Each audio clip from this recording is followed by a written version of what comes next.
Salut à tous et bienvenue à notre JT en images. Nous sommes le lundi 11 mars 2024. C'est avec un réel plaisir que nous vous retrouvons pour notre JT hebdomadaire. Actualité oblige, nous démarrons avec la 13e édition des Jeux africains Accra 2023. La délégation ivoirienne conduite par M. Bertin Kofi, directeur général des sports et de la vie fédérale, a atterri à Accra au Ghana la semaine dernière. Après la cérémonie d'ouverture de cette 13e édition, les hostilités ont démarré. Déjà, une bonne nouvelle pour la Côte d'Ivoire grâce à la Fédération ivoirienne de lutte. En effet, les athlètes de lutte démarrent cette compétition tambour battant avec 2 médailles glanées pour la Côte d'Ivoire. La Côte d'Ivoire a remporté ses 2 premières médailles d'argent en lutte libre dimanche 10 mars 2024 au Anna Adramani Hall. Il s'agit de Bakayoko Céline dans la catégorie des moins de 53 kg et de Ami Youn dans la catégorie des moins de 76 kg. Avec ces 2 médailles d'argent, la Côte d'Ivoire rentre très bien dans cette compétition. Bravo à Ami et à Céline. Après leur belle prestation, les athlètes ont reçu les félicitations de M. Bertin Kofi, directeur général des sports et de la vie fédérale.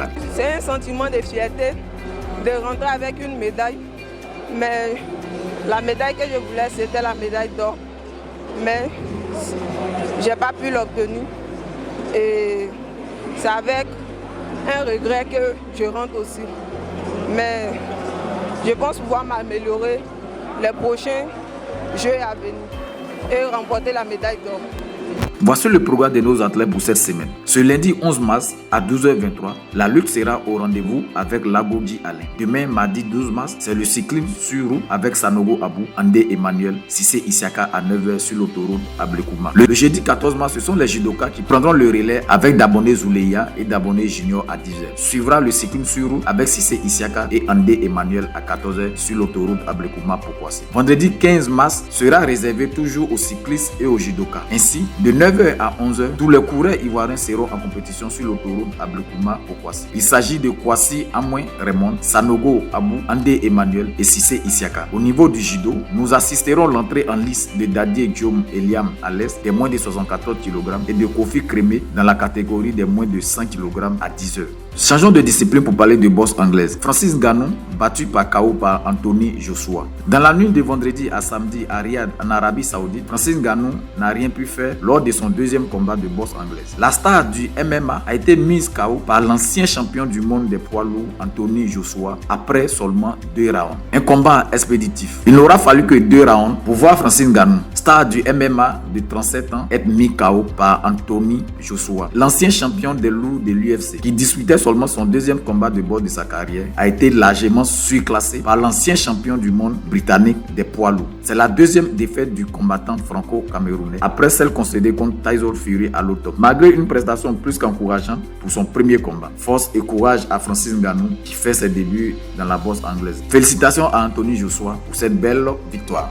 Football. Le sélectionneur national des éléphants de Côte d'Ivoire, Faye MS, dévoile sa liste de 25. Dans le cadre de la fenêtre FIFA de ce mois de mars, la Côte d'Ivoire livrera 2 matchs amicaux contre le Bénin et l'Uruguay en France. Pour ces 2 rencontres, MS Faye était face à la presse ce lundi 11 à la Fédération ivoirienne de football. Il a fait confiance aux champions d'Afrique, excepté le capitaine Serge Aurier, blessé, et Christian Kwame qui revient de maladie. La surprise de cette liste est l'entrée en cette équipe des éléphants du jeune français d'origine ivoirienne, Douéguela de Rennes en Ligue 1 française, qui a opté de jouer pour le pays de son père. Pour rappel, la première rencontre contre le Bénin aura lieu le 23 mars 2024 au stade de la Licorne sous le coup de 20h30 et le second match se disputera le 26 mars face à la Céleste de l'Uruguay au stade Bolaer. Ces 2 rencontres permettront au coach Faye de jauger le niveau de ses poulains après leur belle performance à la CAN qui a permis à la Côte d'Ivoire de remporter son 3e sac continental. Bon match à nos Pachidem. Terminons ce JT par une page noire. La direction générale des sports et de la vie fédérale